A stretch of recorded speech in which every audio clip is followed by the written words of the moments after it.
Hello and welcome to Big Blue Kickoff Live, presented by Cadillac, the official luxury vehicle of the New York Football Giants. I am John Schmelk, joined by Paul Tatino on this Monday morning. The phone number for you is 201-939-4513.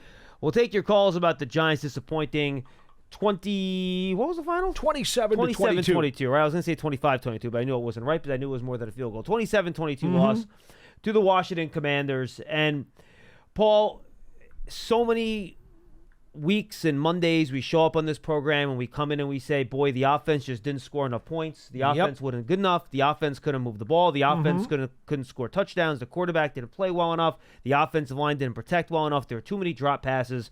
Go down the list of the problems with the offense this year. That's not what we're going to do today.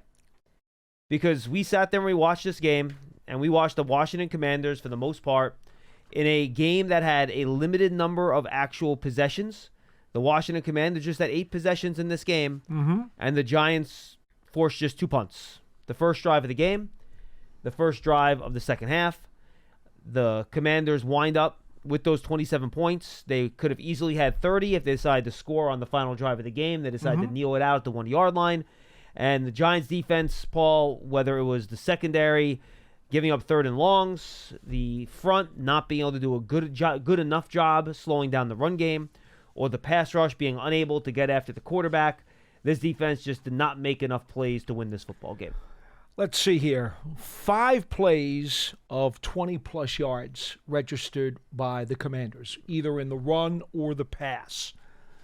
Not acceptable, especially in key spots. Giants had 3, by the way. When during the last 2 drives, you had, I believe it was the 28-yarder to Eckler, which absolutely should never have happened on a 3rd and 8, as I recall. 3rd and 9. 39, okay.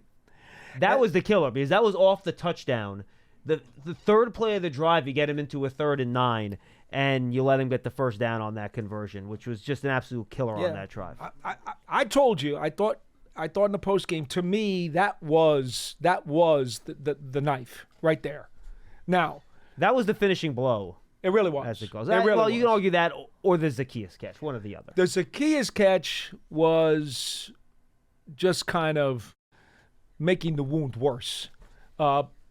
Basically, you have 2 plays, one for 28 and the other's 42, right? The Zacchaeus catch is for 42. On the last 2 drives that were absolute gut punches, the Giants bled out on both of those big plays. The Zacchaeus one, however, I believe was a second down play. Yes, that is correct. The Eckler was 3rd and long. 3rd and 9. Yep. Which makes that one more painful. And look, from what I could tell on that play, watching it, I believe they were just in a simple cover 1. And Newman was disguising the coverage by starting out as a deep safety, and he was just really late coming down to pick up Eckler man-to-man. That's how I saw it watching the tape. I'm happy to be corrected by the coaches when I asked them later this week exactly what happened, but that's what it looked like to me. He was playing 15 yards deep on the left side of the Giants' defense. Eckler was on the right side of the Commanders' offense. Same side of the field. Same side of the field. And Eckler runs a short left crossing route. Yeah, shallow cross. And here's Newman having not only to come down from 15 yards deep, but also diagonally coming across the field. He's got a mile to go. Now, the problem is that he hesitated. He did not go right away. He did not. He turns on the jets, tries to get there, and actually gets there at the Washington 45. Had he made the tackle, it would have been an 8-yard gain and a Washington first down. It wasn't a clean tackle attempt. It was kind of like a reach dive situation. Had a shot. He gets that tackle. It's not so damaging. But it's an 8-yard gain and a first down. But he misses that tackle because of how he played the route. Correct. Right. No argument at all. And then I thought, too, that turns Newman into a 28-yard pass. Let Zacchaeus loose on the deep pass to the left side of the field, too. Like, he had him, he rode him a little bit, and then he went into the flat where Micah McFadden already was. It was a cover 3 play where the cornerback on that side, I think it was Banks. I have to look again. It was. They were carrying the wide receiver deep, doing the right thing. He got run off by the go route. Correct. And which is what he's supposed to do. Yes. And Pinnock has to be in the middle of the field to cover the post. And Zacchaeus got into that level between the linebackers and the safeties, and nobody was there to stop him. Now, McFadden, to his credit, as he works into his zone to the left of the Commanders' offense, he sees Rodriguez go over to the left side, and he's thinking, well, if Into that's the flat. Yep. if that's a flat pass, I got him. So you see McFadden, okay, I'm lining him up, and I'm going to try to stop him. And he probably, if they throw that pass, it might even be a 10-yard gain. I mean, he's not shutting that down. They might even get the first down. But you live with that. But you live with that. What you can't live with is Nubin's behind McFadden, and instead of following Zacchaeus on the route to the left of the offense, he actually looks at Rodriguez and He actually goes closer to McFadden. Because it's like he wants to double Rodriguez with McFadden. It looks like they're going to double cover Rodriguez. Both those guys were in the same area in his own defense play, which you can't have. And that means the zone behind those two guys is wide open. Correct. And by the way, but here's the one thing I do want to add on that. Yeah, please. Please. And this is what makes it even all the more frustrating.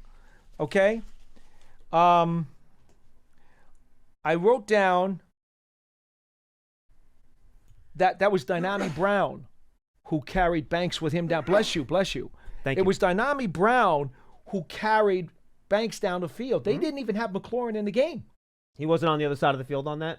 I didn't see him. Well, Deontay Brown does have speed, though. I mean, he is a deep threat wide receiver. I wrote down Giants rush 5 against an 8-man protection on that play, where Washington only had 2 wide receivers on the left side of their formation. That's what frustrated me about that play. And what frustrated me about the Eckler play, and I wrote this down, Dexter Lawrence and Armon Watts beat their blocks, and they were about to crush Daniels. They were about a 0.2 seconds away from crushing Daniels. He just got that ball off in time to Eckler. Just got it off in time. So you're talking about a fraction. It is what it is, folks.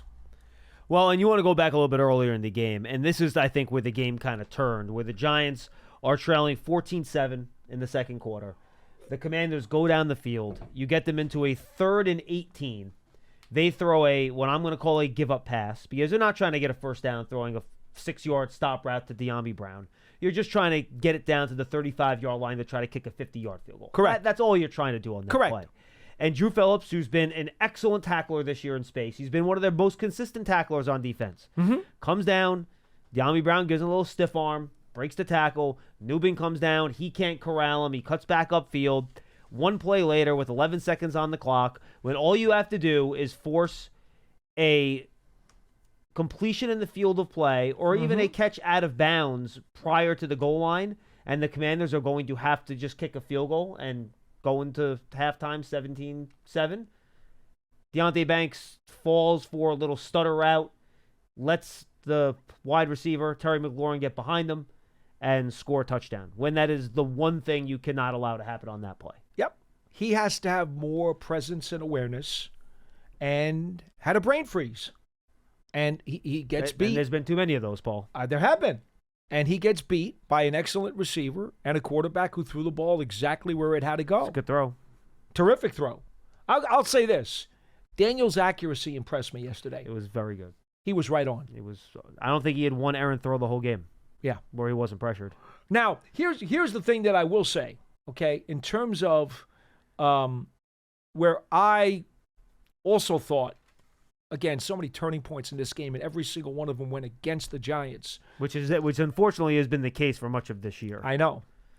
We discussed the Slayton penalty that took the touchdown off the board. Yeah. You've watched it again. I still don't like the call. And I agree that 9 times out of 10, that call won't be flagged. There was contact. How incidental was it? Well, but I don't think Slayton initiated. I think the Washington player ran into him. Again, I think 9 times out of 10, it's not called. Now, could Slayton have done it perfectly and just turned around and looked for the ball and gotten in the way, and that you guarantee there's no call? Sure. But Slayton didn't just put his hands up. He didn't even turn towards the Washington player. He did not turn. He ran straight. He might have leaned. But he did lean with his left shoulder. Yeah, but he didn't even impact him when he leaned. The Washington player ran into him. You know what bothers me more about the play? I didn't like Here's what bothers me. And guys, me. you know me. I always defend the officials here. To Giant we talk fans, about this. They get mad. We talk about this. They always get mad at me when I defend the officials, and I explain why a call was made. I watched on a primetime game, and I forget who the Dallas Cowboys were playing. Was it the Detroit Lions? I don't remember which team it was. They've played so many of these primetime games. And whoever's on the other team literally pancake blocks the Cowboys slot corner into the ground. With two hands, drives him into the ground. Mm-hmm. Two flags go up. Mm-hmm. And they don't call the offensive pass interference penalty. Oh, I'll bring up the video, and I'll show it to you. And then I see that play get called, and I'm like, I don't know what I'm watching here. Again, I think 9 times out of 10, that's not flagged. Here's the part that bothers me the most, John, and I had to go back and watch it. 4:30 in the morning this morning, folks. I'm watching this game again for the second time. On the Slayton play. Yeah, you're right. McLaurin was not on the field. They released 3 guys, and it was a 1, 2, 3, 4, 5. I think I got a 7-man protection on that with a chip. Yeah, only 2 guys go out. Yeah, so the Giants had 6 players in coverage covering 2 receivers. 2.5 because you have the guy in the flat. The flat guy, yes, yeah, fine. Okay, fine. But still. 2 guys downfield. Yeah, it's a problem. But by the way, and that's one of the reasons, and we'll talk about the pass rush on defense too. They were very quiet in this game. But look, you got to give Cliff Kingsbury credit, man. A lot of play action, a lot of RPOs, a lot of extra tight ends giving help and protection. And look, your pass rush isn't going to be dominant every week. That's just not how it's going to go every week. And this is one of those weeks where give the Commanders credit, give Bobby Johnson, former Giants offensive line coach, credit. Giants actually had the second highest blitz rate in the league this week. Just under 50%. Right below the Minnesota Vikings. Shockingly, Brian Flores is number 1. But and they did a good job protecting, and you have to tip your cap to the Commanders on that because Brian Burns and Dexter Lawrence had some rush moves. Burns got back there a couple times. He had a bat. He played the edge well in a couple of Jaden Daniels plays, but they just could not consistently affect the quarterback in this game. You know, there are times when the right play is called against the right defense, and the Commanders did that a number of times yesterday. I will say this. Again, going back to the slate, and I want to just leave with you with one comment on this. Sorry about that. Go ahead. Go back and watch it again. The official who was closest to the touchdown, where Slayton and Robinson are on the right side of the end zone, right on the goal line. There's an official standing right there on the goal line, John. Mm-hmm.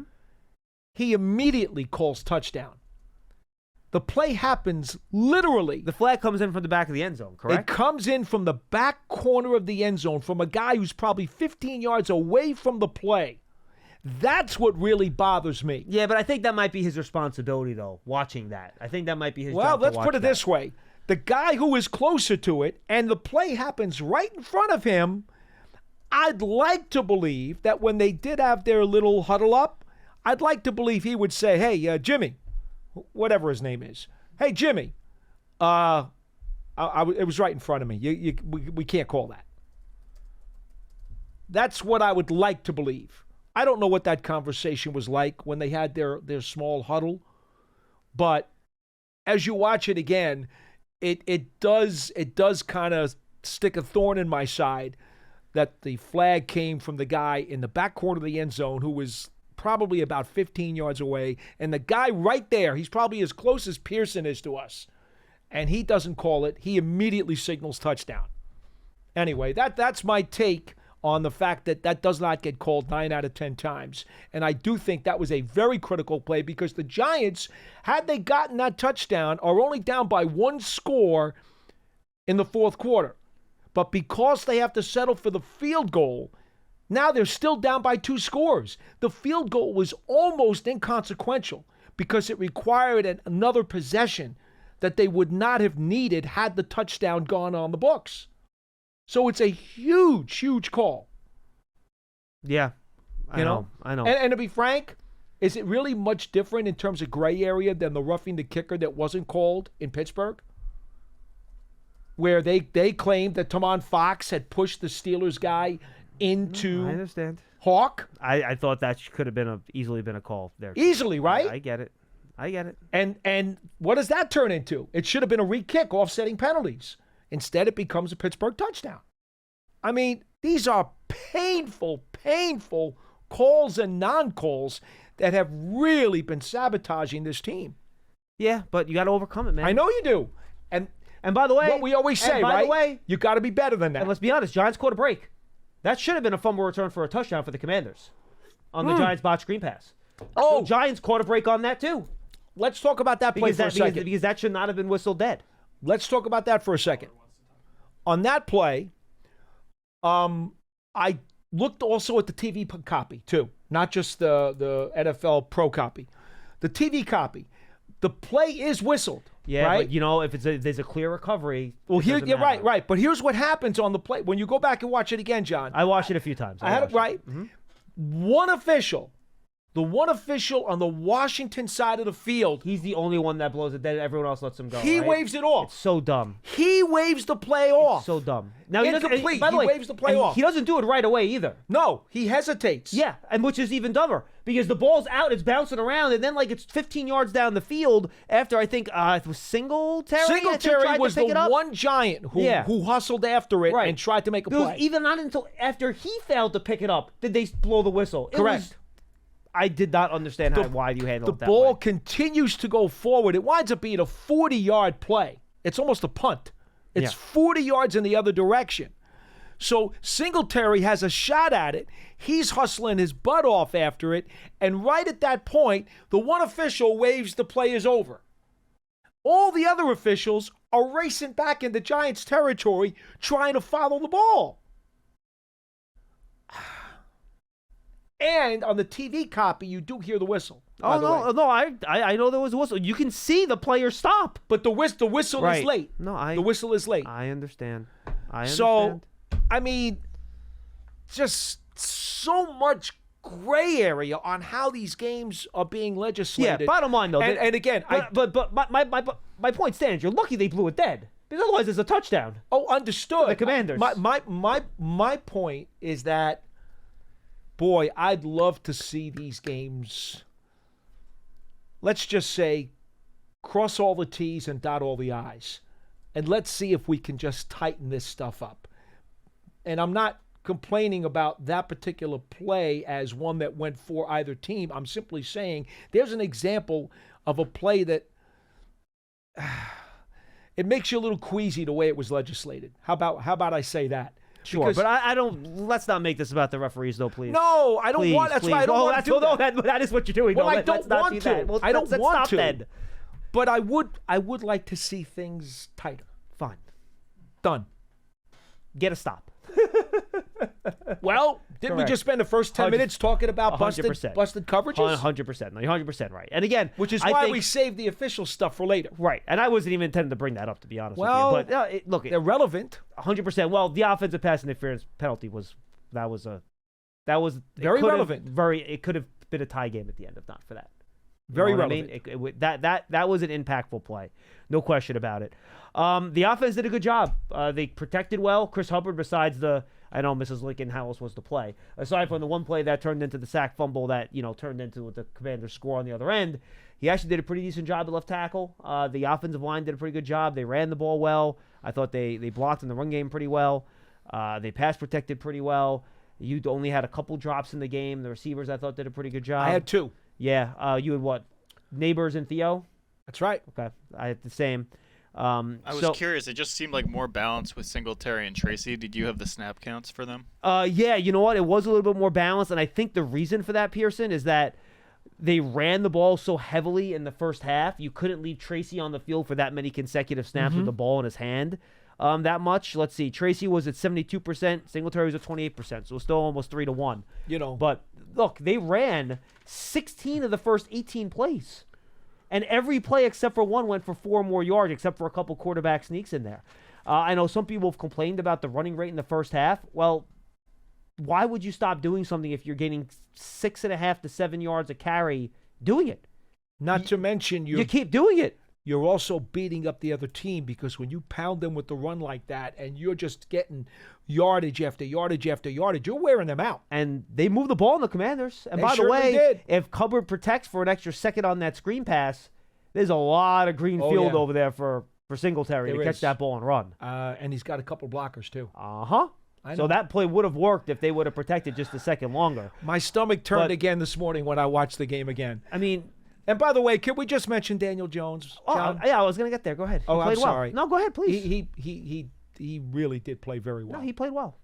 Two played well. touchdowns through the air. And he should have no had picks. 3. Should have had 3. Then had the rushing touchdown, which, by the way, he made Fowler pay dearly. And Sanser still. He ran Still over, yeah. was the other two Commanders on that play. He made them pay, and I'm sure they're looking at the film this morning saying, "Hey, guys, how'd you let that quarterback run you over?" Well, he does outweigh Samerstow probably by about 35 pounds, so I understand how he ran over Samerstow. Okay, I'll give you that Yes. one. But Fowler can't be too happy about that. That that's was correct, payback yes. for the sack earlier in the game. Yeah, that's right. So, again, just another game where, and again, I don't want to go. I'm thinking back. I feel like I really went after Newbin here. That was not my intention, going after the guy individually. But I think when we talked about this secondary heading into the year, we talked about how it was really young, and you might have some games where that shows up. Mm-hmm. This is one of those games where I think the youth in the secondary showed up a little bit. From Banks to Newbin to Phillips, some young guys not making plays they could make. Flat. I on think the that's where it pass showed up. Flat on interference. the pass interference. No reason to commit a pass interference penalty No. in that call. He actually has Noah Brown covered fairly well. He does. There's not a lot of room to get the ball, and he just pushes him out of bounds for absolutely no reason. Great call, Pearson. I forgot about that play. We say all the time, rookies make rookie mistakes. The question is, will the other team be able to take advantage of them? And this was one of those games where the Giants paid for almost every single one of them. Yeah. No, That's it. I know. And by the way, Brian Dable addressed the media at 12:45, I think. Brian Dable said Daniel Jones is going to start for the Giants at quarterback next week against the Panthers. So if anybody was thinking about that, there you have it. Oh, and I guess we should mention the 2-point conversions, because we got a lot of calls on that in the post game last night. I've gone through the analytics reasoning here, so I'm not going to repeat myself. If you guys want to ask again, if you weren't listening on a prior show, I'm happy to do it again for you. The bottom line to me is that you got to start converting some of these 2-point conversions. I mean, you're 0 of 6 this year. Mm-hmm. You have to start converting some of those if you're going to take that strategy. So that's how I'll look at that. Yeah. The mathematics, if you strictly go by the numbers, there is justification for it. If you want to take other things into account, like the Giants' success rate in doing 2-point conversions, you're now adding other factors into the equation, and maybe you come up with a different answer. And that's perfectly acceptable too. But that's that's where that thing stands. I will say one other thing. McAtamney, the Rutgers rookie kicker, just because he's a local, and a lot of people have, because he's a Rutgers guy, a lot of people have been rooting for him. I give him a lot of credit yesterday. Had 4 touchbacks on his 5 kickoffs. I thought he did a real nice job. Hit his extra point, hit a 31-yard field goal. He did a very solid job. He was not noticeable in the game at all. And that's all you want from a guy like that who comes in off the international, practice Pathway squad program. list, pathway Yep. program. The last thing we wanted to do here this morning was to talk about another missed field goal or a botched kick in some regard. And so McAtamney did exactly what he was brought in to do yesterday. So I just want to say congratulations to the Rutgers rookie. I give him a pat on the back. 201-939-4513. The Rapid Reactions up on the Giants Huddle podcast. Check it out. That is Madeline and O'Hara, I believe, right, Pearson? It's up there. Go check it out. We're going to have some international flavor on the Giants Huddle podcast this week. Hoping to get another guest later in the week. I'll keep that a little bit of a surprise for you as Giants head out to Munich to take on the Panthers, who won last week. We'll be leaving on Thursday night. Paul will be staying behind. He'll have BBK for you on Friday. Also the Saturday version of BBK as well. And then he'll be with Casillas back here at the shop for the pre- and post-game on the radio and TV post-game as well on Sunday. So we'll have you covered backwards and forwards as we continue forward here on the Giants Huddle Podcast. Giants.com, Giants app. Just search for Giants Huddle Podcast on your favorite podcast platform. Brian in Pittsburgh will lead us off today. Hi, Brian. Hey, how's it going, guys? We're good.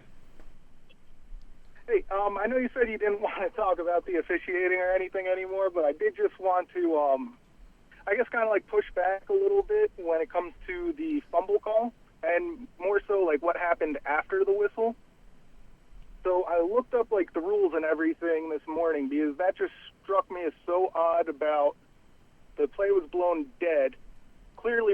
said, and then afterwards there was a clear recovery by Bobby Wagner. But if you have the rules open, it's NFL Rule 7, Section 2, Paragraph O, Subparagraph 2. And I'll summarize it. I won't read it word for word right now, but it basically says if there's an erroneous whistle by the official and the ball is still in play, and if it's a loose ball resulting from a fumble, the team in last possession either gets the ball where the fumble happened, or they even have an opportunity to replay the play. So, I mean, there is a rule on the books that basically covers that exact situation that the refs just got wrong. And that, like, them getting that wrong, I feel like also led to Slayton getting hurt later on in the game, where there's a similar situation where now the defense and everybody's playing well past the whistle, and Slayton kind of gets slammed into the turf. I will have to look at that, Brian, because I've seen a million times where a running back is ruled down, the whistle is blown, there's a fumble, and there's a clear recovery, and the other team comes up with it, and they give the ball to the other team. I've seen that happen a dozen times. Yeah, I'll be frank with you, caller. I have not, to go dig into that rule while we're on the air right now is going to be counterproductive because that's going to take some time. Good call, though. Good. Excellent question. I'll take your statement and check into it after. Yeah, so will I. Now, I will say this. I agree with you in that the timing of the whistle was very interesting. We just discussed this a few minutes ago. Yeah, interesting, that didn't make a whole lot of sense. Right. It did not. It came at a very odd time. As I say, the ball is bouncing backwards. Singletary goes for it. Then you hear the whistle. And I would agree with this. My recollection from watching it again this morning, the TV copy is what has it. You're not going to get it on the all 22 or the all 50 or the high 50. Only the TV copy has it. You hear the whistle before Bobby Wagner recovers the ball. That part is true about the caller's statement, John. Mm-hmm.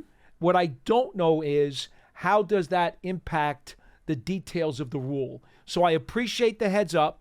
I will go back and look for that rule later on this afternoon after we're done with the program. If that was in fact legislated incorrectly, that would be extremely disappointing for this factor.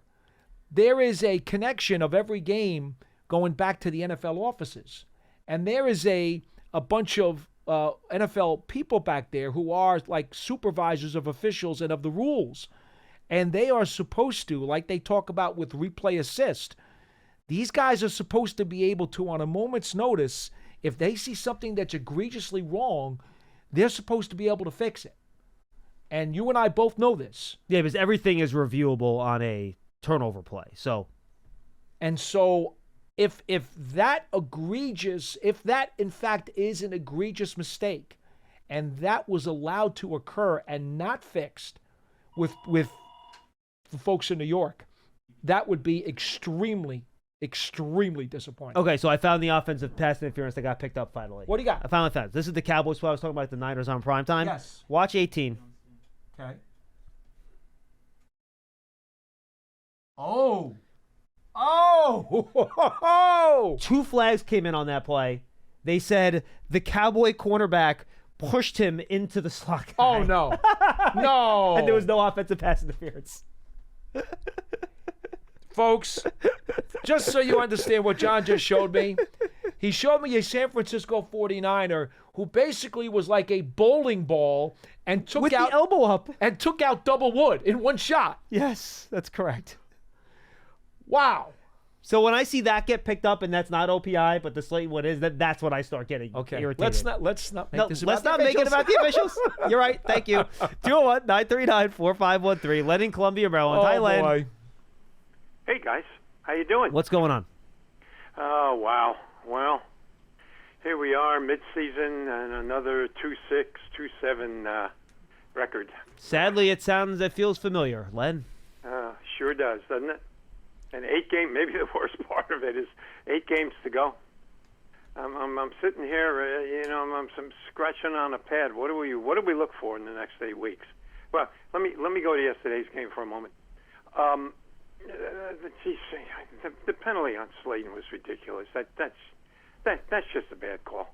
Somebody said 9 out of 10 times they're not going to call it. Heck, 99 times out of 100. Don't they usually, when they huddle, a lot of times, and there's some disagreement between the officials, one person sees it one way, the other person sees it another, don't they turn to the person? I understood this to be true. They turn to the person who threw the flag and said, do you want to pick it up? And then it becomes up to that person to say, yeah, let's pick it up. Len, I just referred to the replay once again. The official who was right there, it's right in front of him, as close as can be, immediately signals touchdown. I really don't want to even speak about it anymore. Yeah, let me just say one thing in response, and then I'll move on, Paul. If he missed that call, Paul, he should be sent home immediately. He's standing over the play. I mean, you're absolutely right.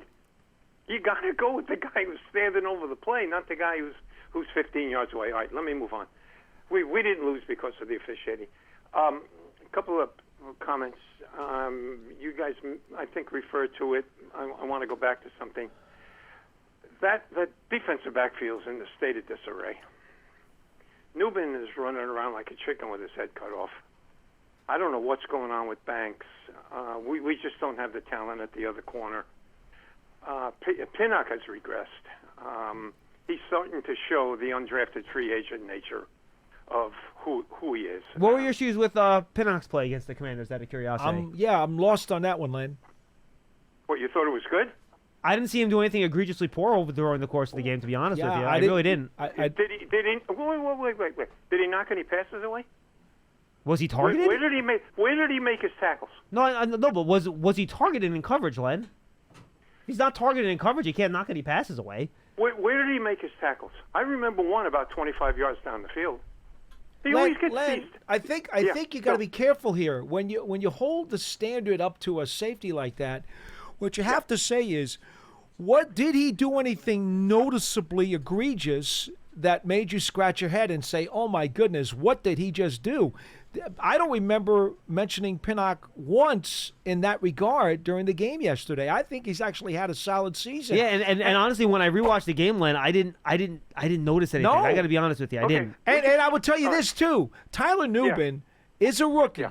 He's had a dynamite rookie season, and up to this point, I mean, he's led this team in tackles how many weeks, John? Mm-hmm. Almost every week, and has played extremely well. And in this game, it looks like, again, we haven't talked to the coaches, but it looks like he may have made a couple very costly mental errors that rookies will sometimes make. Please don't go slamming this guy, for just a matter of bad timing. Listen, I didn't say he was going to be a bad football player down the line. I just said that backfield's in a state of disarray. Look at the two plays by Banks. That's fair. No arguments there. And the play by Flott. Listen, we're just gonna have to disagree on Pinnock. I think he's regressed. No, I will say this one. Has Jason Pinnock made a bunch of game-changing plays this year where they wow you like, wow, he's really playing great? No, I have not seen a ton of those. He had a couple sacks against the Commanders in the first game, but I have not seen blown coverages from him. I've not seen missed tackles from him. I've not seen guys catching a lot of passes on him. I would use the word he's been steady. Yeah, he's been fine. Oh, wow. Okay. All right. Let's move on. I was intrigued by the use of Simmons late first half when it looks like they had him on the field. He didn't get a lot of snaps, but they had him on the field spying Daniels toward the end of that first half. And I thought that worked out pretty good. I tell you, I don't know. I'd like to see Simmons on the field more. I know you're going to ask me where do you want him to play. No, Len, I agree with you. I've always been a Simmons fan. Listen, I don't care where he plays. Get him on the field. He's the tallest and fastest player we got on that defense. And he has length. He'll run it down. I have a question for both of you. Len, hang with me. Yeah. Why don't you think they're playing Simmons? Because I have an answer. I'm curious to see what your answer is. Simmons has two very good features, but you have to give up something to add those features. Yep. What he does have is blitz capability. He is not a straight pass rusher. He's a blitzer. He needs to have isolation or space. Yeah. And two, he's got length to be able to match up against either tall slots or tight ends. Yes. But to do that, you're going to give up some run defense. Well, and I'm going to throw one and other you're thing going to out tell me there. the rush defense isn't very good anyway. Well, I'm not. I'm not even going there. You're not. Okay. Does this team blitz Well, a lot? let me. Well, then hold on. No, they do not. Okay. Does this team play a lot of man-to-man defense? No, they do not. Do you want Isaiah Simmons playing a lot of zone defense for you? In space and navigating space in the defensive backfield? I don't. He has the athleticism and the length. Yes, he does. But there you go. a lot of playing zone is between the ears. You know that. Listen, everybody's got weaknesses, John. When Simmons is on the field, I think the other team reacts to it. Oh, no, they don't. Teams aren't game planning against No. Isaiah. He's not a headache player, Len. He's not a headache player. I happen to really like him, but he's not a headache player. No, I didn't call him a headache player, John.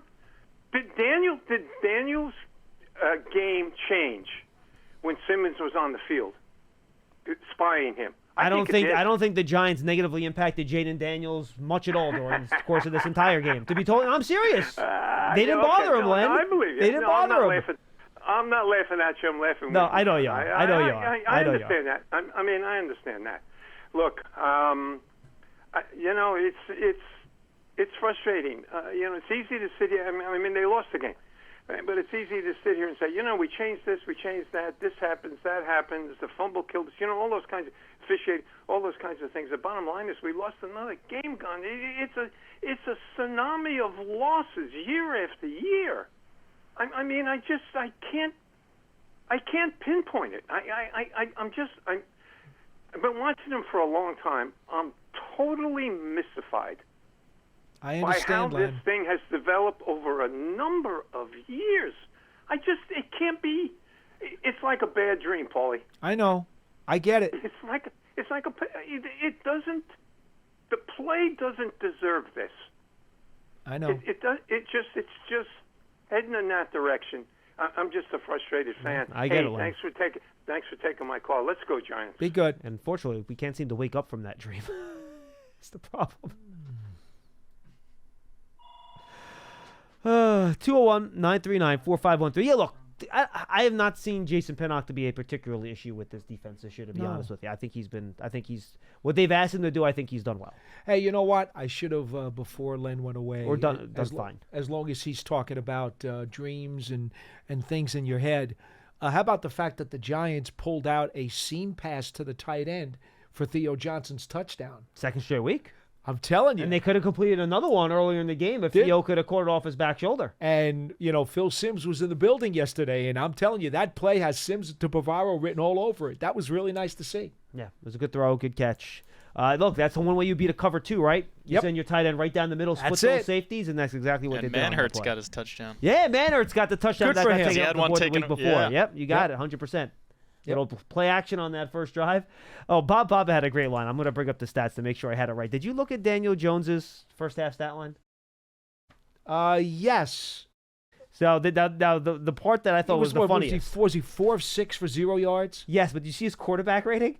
I did not. But he had one touchdown? 109.7. Hence why quarterback rating's not a very good stat. I have never believed in that quarterback rating. Correct. These callers call up sometimes with either that as one of their evidentiary reasons for a theory, or they'll say, QBR by ESPN. Look, throw both of those stats out the window. They're garbage. Yeah, I mean, come on. That reminds me of yesterday. Jalen Waddle had a touchdown and -4 yards for the Dolphins. Did he really? Because he ran backwards on the last play for like 40 yards or something. That's pretty good. My goodness. And the reason he was 4 for 6 for 0 yards is Wando Robinson lost, 6 or 8 yards on that one screen pass they threw. So, and that kind of brought it back a little bit. But again, when you run the ball in the first half, 21 rushes, 142 yards in the first half of that game, just under 7 yards per carry. John, Tracy had 50 yards rushing in the first quarter. Yeah, I know. So did Jones. Jones had 50 yards in the first half, and Singletary had 31 rushing yards in the first half. There was a lot to like in that game yesterday, offensively. A lot to like. Let's go to Coach Marvin in Delaware. He's up next. Hi, Coach. How you doing, John and Paul? Could be better, Hi. Coach. What do you got? I was just going to comment on the game a little bit of what Len was saying. I can see where he's going. There's some good personnel in that secondary, but they just didn't play well this weekend. I thought Banks, I don't know if he's degrading. He's just not. He's not playing like I saw him last year, and I'm not sure what's actually going on with him. Again, he's a guy that plays the man more than the ball. Mm-hmm. That touchdown before halftime, he's playing the man and not playing the ball. I mean, yeah, and Coach, I think part of way. it, I think maybe part of it this year, and we talked about this in the offseason, he's not in that press man alignment where you're turning your back to the quarterback and you're just playing the receiver as much. He's doing a lot more off coverage, start off the ball, watch the quarterback, watch the man. Right. And he Yeah. did do that in college earlier in his collegiate career. His last year or two, he didn't do it quite as much. So my guess is that one of the reasons we've seen some of these issues is that he's not as good of a player right now playing in off as opposed to some of that press man stuff. You know what, Coach? I know you've I been agree around with long that. enough to remember this. You remember what happened with Corey Webster? Yeah. Same Yeah. thing happened with Yeah. Corey Webster. By the way, another LSU guy, right? Comes in as a press man corner. Giants take him in the second round. Well, Banks was a Maryland guy, though. Yes. Right. Yes. He's, You said another said LSU guy. I'm like, who's the other LSU guy? No, the other LSU guy's neighbor's on the other that's side. Fine. Okay. My No, fault. you're okay. Well, point is, guy comes in as a press man corner, right? Second round pick. And he's doing all right with it, but then the Giants changed the scheme some. And they were asking him to play more off coverage and more zone stuff. And he got lost. It wasn't his forte. And I remember talking to him, and I said, Corey, one time we had a chat by his locker. And Corey would probably remember this even if he was here. Because I said, Corey, if they were going to use you this way, why'd they draft you? You're not a doubles hitter. You're a home run hitter, you know? And or you're not a bunter, you're a slugger.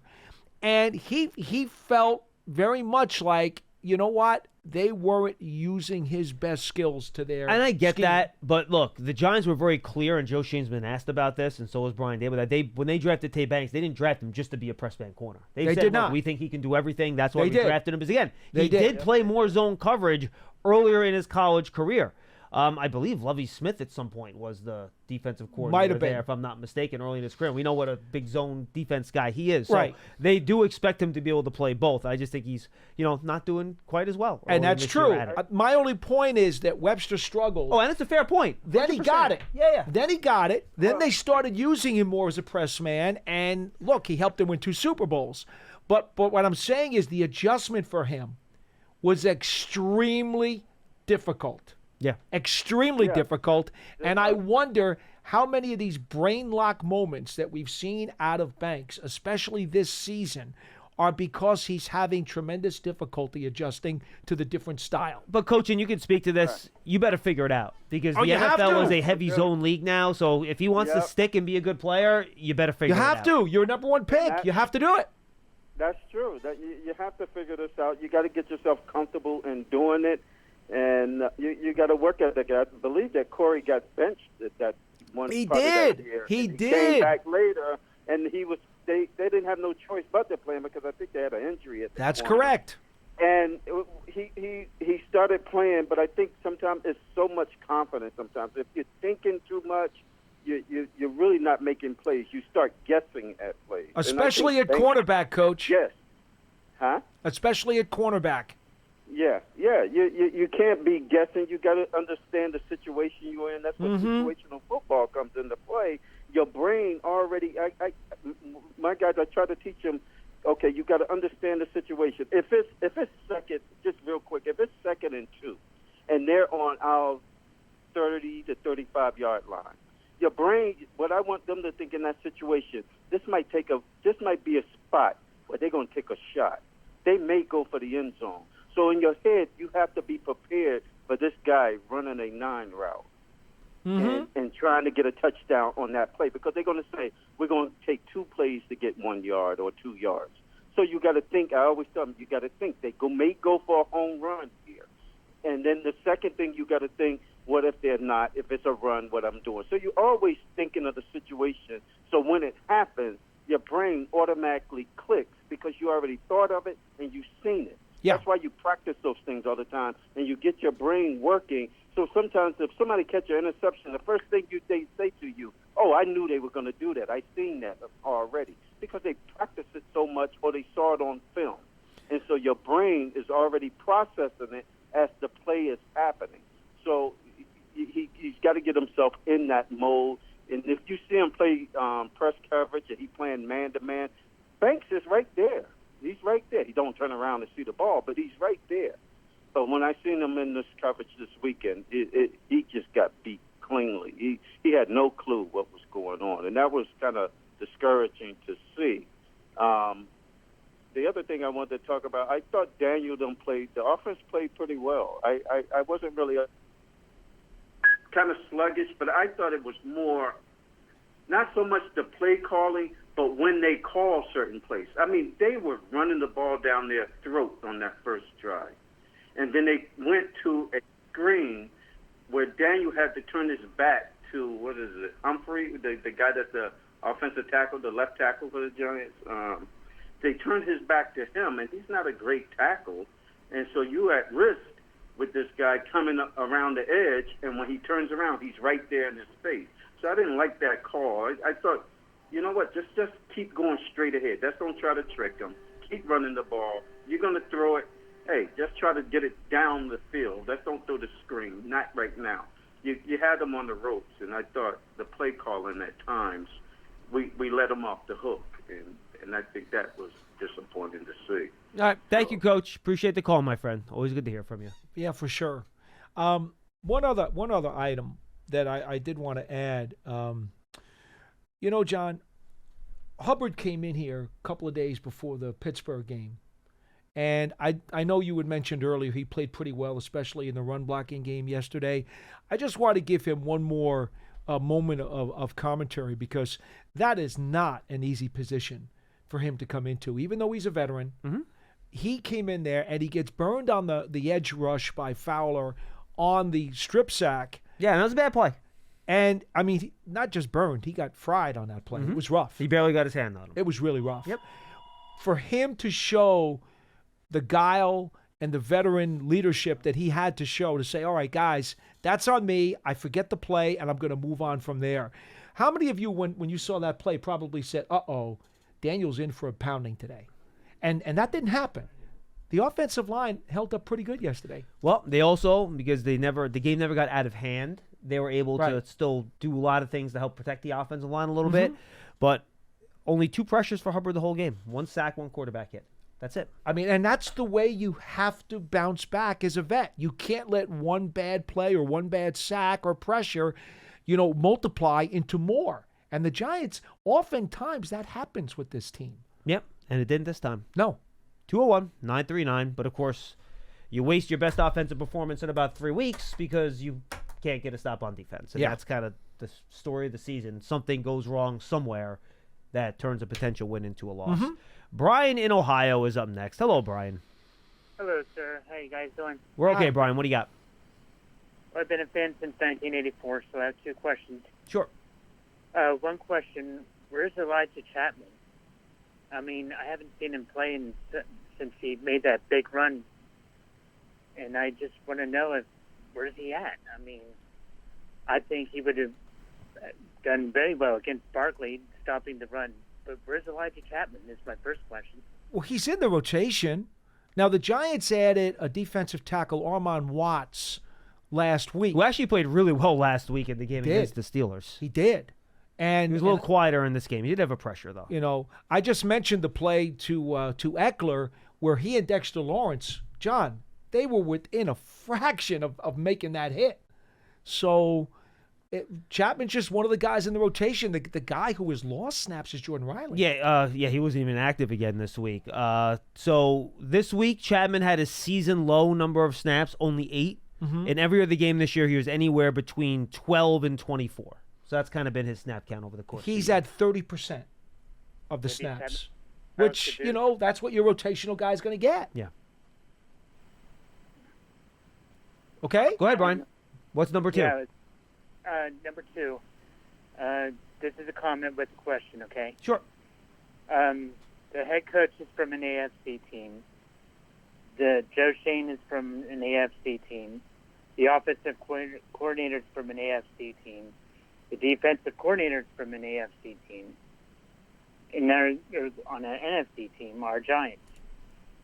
Do you think it's just a rude awakening thinking, okay, we're an AFC coaching staff going against NFC teams, and we're not doing so well? Because if we were going against the Super Bowl, an AFC team would do, I don't know, you know?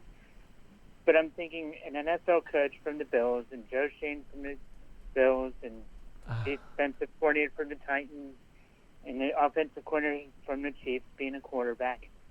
And they're going... Kafka did play for the Eagles, though, and they were in the NFC East, right? I mean, look, the AFC has won the large majority of the Super Bowls over the past, 20 years since Tom Brady took over in New England. So, I mean, I don't think there's anything inherently different about the two conferences at this point. Yeah, Thank you, Brian. I think it's a very interesting comment, but I don't really think there's any weight to it. No, I don't either. Yeah, so I'll even go through the list for you. Starting in 2004, AFC, AFC, AFC, AFC, NFC, AFC, NFC, NFC, NFC, AFC, NFC, AFC, AFC, AFC, NFC, AFC, AFC, NFC, NFC, AFC, AFC. So a lot more AFC, NFC. I'm just going to confuse people with all those AFCs, NFCs. I know, Pearson, shut up. But look, there isn't anything like, oh, well, these AFC teams can't hang with the NFC. No, I mean, I don't think there's anything to that. No, It's, again, interesting thought for a conversation, but I don't think it has any weight. Anyway. So Germany. Hello? Yeah, well, you guys are leaving on Thursday after practice. Yep. Oh, yeah, Thursday evening. Right. So, I think maybe one of the best things that could happen is for everybody to get out of here and hopefully go across the Atlantic Ocean where there won't be any headlines and there won't be any things to cause any more negativity. And maybe the guys will go out there and they'll just play great football, hopefully. Yeah, and they play the Panthers, who, lo and behold, won this week. In fact, they got Dennis Allen fired by beating the New Orleans Saints. I saw that this morning. Yeah, they pulled the plug on him. Look, I haven't seen the game, haven't looked at any of the stats even. I don't know, did you see the stats on the game? Chuba Hubbard had a good game. Chuba Hubbard, however you pronounce that. Chuba. It's been back and forth like 6 times. I don't know if they finally it's Chuba now. Decided on. But I didn't even see the stats. I will at some point in the next 24 hours look at their game. But Bryce Young was okay. He threw for like 200 yards, but it was certainly better than what he was before. Hey, look, play well. Just don't mess around. I'm going to tell you what I said on the pregame radio show yesterday. And it's my mantra until the Giants do it. Play a clean game.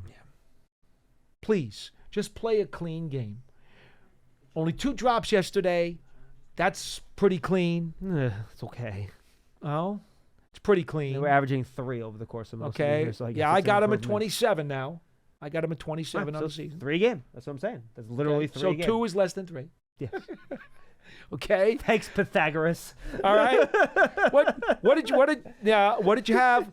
Well, I don't. You know what? Let me not even look at the penalties because the offensive PI was so devastating that I don't even want to look at the number. I looked at it last night. I think it was 4 for 60 or something like that. But of course, the offensive PI was just the killer. That'd have been worth 10 penalties, really. It was 4 for 51. So clean is reduce your drops, reduce your penalties, you reduce your turnovers. And now you got to start reducing big plays on defense. There's been way too many chunk plays the last couple of weeks. That's something that has to get better. Whether the Eagles, the Steelers, and now this past game against the Commanders, way too many chunk plays. And the Giants defense had actually been really good at preventing those. Yes. The first 5 or 6 games of the year. Last 3 weeks ago, that's been a huge, huge, huge, huge problem. Got to get that cleaned up. I'll give you one other number that's got to be changed. Not to come down, got to go up. Got to get some picks, man. Just takeaways, man. You have to. You know what they have? 6 fumble recoveries, right? Which is actually one of the higher numbers in the league. The 6 fumble recoveries isn't bad, but 1 interception, Muasau, off a deflection by Dexter Lawrence in the first game. So only one other team has just 1 interception this year, and that is the Cleveland Browns with 1. Now you would think, with less man coverage, right? and all this pressure on quarterbacks, there'd be some errant throws, and the Giants could get some more takeaways. Imagine how much better they would be in terms of positioning to overcome some of the stuff that we've been talking about for the last month. Had they just got a couple of takeaways. Yeah, Giants tied for 24th in takeaways. Fumble recovery's not bad, though, right? 6. 6, yeah. That's still pretty good. And in terms of turnover differential, they're at -4. And, folks, remember, I brought this up in the offseason. And you can't count on them. You didn't – we had a good conversation about it. Giants led the league in takeaways last year. Right, and you can't count on those. They were like +17, I think, at the end of the year, or some number. But I'm going to look up and make sure I have the number right so I don't over-index it. +12 with 31 takeaways last year. Man, 31. That's a lot. That's a lot of takeaways. And they still only won the amount of games that they won. I know. So if they had half of those this year, at the halfway mark, you'd have 8 more takeaways. What would that do? 1 more takeaway game. You probably win 3 more games. No, you're right. And John Agassiz, to his credit, always brings that up in the postgame show. The defense has got to make some plays too here. Like, get your hands on the football a little bit. Goes back to, what is the statement? Right? Make plays above the X's and the O's. How many times do the Giants do that each and every week, either offensively or defensively or even on special teams? Not enough. John in Tennessee, he's up next. Hi, John. How are you? Good, John and Paul. I'm a first-time caller. Thank you. And I listen to a lot of the shows. Thank you. And the point that I want to make here today, watching the Giants play, especially these last couple of weeks, I don't necessarily think we have a real dearth of talent. I mean, I think talent-wise, we're close. Well, John, we said this Very last close. week. We both of us think there's more talent on this team than was on the 2022 team that won a playoff game. Top to bottom. Absolutely. I really believe that the problem with this team is winning is an attitude. And I don't think this team has a winning attitude. I think when the chips are down and a play needs to be made, the Giants over and over again fail to make the play that makes this team win. And as much as I hate to say it, because I'm over this coaching changes, and I think it comes from the leadership. But John, the problem though is that in Dable's first year in 2022, it was the exact opposite. I get it, and I've pondered that many times too. I don't really understand why it's not that way, but being 0-5 at home, losing week after week in so many different ways, failing to make the play that's going to change things. I mean, I agree with everything you guys said, even about the officials and the calls, and it really goes both ways. You really could never rely on getting the call that's going to make you win the game. I watch these teams like the Lions and the Minnesota Vikings, and it seems, and even the Rams yesterday, it seems like when the chips are down, they find a way to win, and the Giants always seem to find a way to lose. Caller, I've been creating a term unclutch this year for the Giants, because as clutch as they were in 2022, and yes, the ball bounced their way a lot. They had a lot of breaks go their way, but they also made a lot of plays in just the right moments. This year, that's gone in reverse. It truly has. And so I've basically said it's an unclutch epidemic across the whole roster. I can't remember really, John, how many Giants players on either side of the ball have made clutch plays this year. I have to go back to the 2 wins and look at it. I'm sure there were some plays in that Browns game and some plays in that Seahawks game, but there haven't been enough throughout the other ones. Pretty hard to find. Yeah, no argument. And that's certainly. Is he gone, Pearson? John's gone? Okay. That's certainly one of the tentacles that has brought this season down into the depths of the ocean. John, thanks for the call. Thanks for listening. Thanks for being a first-time caller, by the way. We appreciate it. Love to hear from new fans out there. And look, we understand, guys. No one's more frustrated than we are, having to we want to have a happy Victory Monday. We want to go in there and get the big plate of cookies that are in the cafeteria every Monday. The Victory cookies. We'd love to have the Victory cookies. Yes. And trust me, I don't like to be up at 4:30 in the morning looking at this again. No, I mean, I'd much rather. I sit here. I mean, let me explain to you guys how what my Monday morning looks like. I come in, print out the full play-by-play because by the morning they have the snap counts up. Yes. Print it out, sit down. Usually around halfway, I start watching the game tape. About halfway through, Bob Papa comes in here. He does a serious show every Monday morning from where we're sitting right here. This is where he does a serious show at 10 a.m. on Monday. I watch the tape. He does a show. I bother him during the breaks to look at things that, unfortunately, this year usually really annoy me. And I usually finish the tape around noon, 12:15. I usually cut it pretty close because there's a lot to go through. And we watch the show. I would love to be able to sit here and be all happy, joy, and great on a Monday talking about all these great plays they made and how awesome Dexter Lawrence is and how he should be the defensive player of the year and, all these things. But this team just has not been able to figure out ways to win some of these closer one-score games this year when, again, you go back to 2022, they were the masters of the one-score game. Aside from that Vikings and the Eagles game, the Giants have had an opportunity or chance to win every single game this year. If they made a couple plays here or there. Now, you can't say, oh, well, then they should only have 2 losses. That's not how it works. Even if they would have won just half of them, they'd be closer to 500. We'd be having a different conversation. So that's just where we're at. And again, look, it could all turn around with one win, right? He says the team doesn't have a winning attitude. Well, can you manufacture a winning attitude, or do you have to build upon a win and then carry that? You know what I mean? Can you manufacture that? Do you have to build off of actually seeing your guys do it first? Because look, when we do anything in life, right, you can say, all right, I'm confident. I'm going to go out, I'm going to do this thing, I'm going to be successful at it. But if you've never really done it before and you haven't been successful at it, it's kind of hard to fool yourself into being confident about doing something. And this team, they've had a couple of them, sure, but clearly it's not enough to give themselves that whatever you need, that extra oomph to get them over the edge and make those plays that they need to make. So I don't have a good answer for you. That's just kind of where we're at. I'll say this. On your point, I'm disappointed that the clutch play by Isaiah Simmons on the blocked field goal in Seattle did not give these guys enough of a winning flavor. Yeah, that's fair point. They could digest that and turn that into some type of streak. Extremely disappointed that did not happen. Also, in terms of a clutch play, hey, Bobby Okereke recovering that fumble against Pittsburgh. Well, look, that was a clutch play, and they didn't build anything off of that either. We went through that 4-game stretch where Daniel Jones was playing probably the best football of his career, comes home, has 2 home games against the Bengals and the Eagles, and it's like those 4 games never happened. Like they're not able to carry their good plays in areas of the game from week to week. Yeah. And instead, another unit might get better, but then another unit falls off.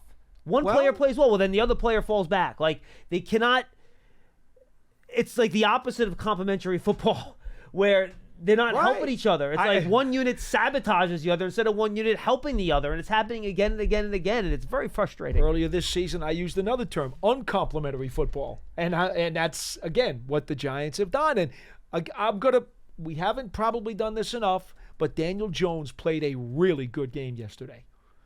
And I'm sorry for you folks who don't particularly care for him. I'm saying it one more time. Daniel Jones played a really good game yesterday. He played winning football. And it just did not happen for this team. Yeah, no, I know. It is what it is. So I'm looking for, I looked up antonym for complimentary for you. So the 2 that came up, we have derogatory. Well, that would be a different definition of complimentary, right? Yeah, that's a different swap out. And yeah, so the only 2 opposites they have here on my quick Google search is derogatory and scathing. So I don't have a good antonym for the other version. We could create our own words. Like when I said Belichickian after Belichick all those years, I like to create my own words. It's fun. I don't like to create words. I would like to use an actual word. I know, but when you create your own vocabulary, it adds character. Oh, okay. How about unmannerly? Do you like that? No? I'm sticking with uncomplimentary football. Censoring? Disparaging? Is that a complimentary football? Disparaging no, football? No, again, that's Do you like that? That's Pearson, you got one for me? What do you got? How are you spelling complimentary? Because it's EMENTARY. Did he spell it wrong? Oh, You I might put be the going I. like Oh, the yes. Spelled opposite it of a wrong. Well, That's what I did. So Hold on. that's why the antonyms are coming Yes. up with I've the got other meaning. belittling, deprecating. Can I stick with Thank you. uncomplimentary, please, Deprecative. Pearson? No, you can't. Come on. No, we're gonna find the word. Well, I'm staying with it on the shows I'm doing. I'm sticking with it. Just like fumbleitis is not a real word either, but I'm sticking with that one too. All right, Paul. Good stuff. Yes, sir. All right. Tomorrow, who am I? I think I'm talking with SciTac tomorrow, sure. You're going to have Paul on, again, Friday's BBK. He'll be on Saturday's BBK. It'll be Madeline and Cross on Wednesday, SciTac and I on Thursday. And then I am off to Munich. And I will talk to you from Munich for the pregame show on Sunday. Remember, it's bright and early. It's 9:30 kick, correct? If I'm not mistaken. Yes, sir. In the game. So, bright and early, folks. Pearson, you ready? Pearson will be here with the Tino and Casillas, 7:30 a.m. on Sunday. Do me a favor, bring something in for him, like a bagel maybe or something. I'll take as a care thank of him. you. I'll take care of him. Take care of Pearson. I will take care of him. I want something nice and Italian from your town for him, okay? Oh, you know what? The Italian pastry shop is one town away from me. I Get might me- be able to do that. Yeah, bring something nice and Italian in for Pearson. Let on me see. Sunday Let me morning, see all what I right? can do. We'll talk to you then, folks. Big Blue Kickoff Live tomorrow, 12:30. Check it out. We'll see you then.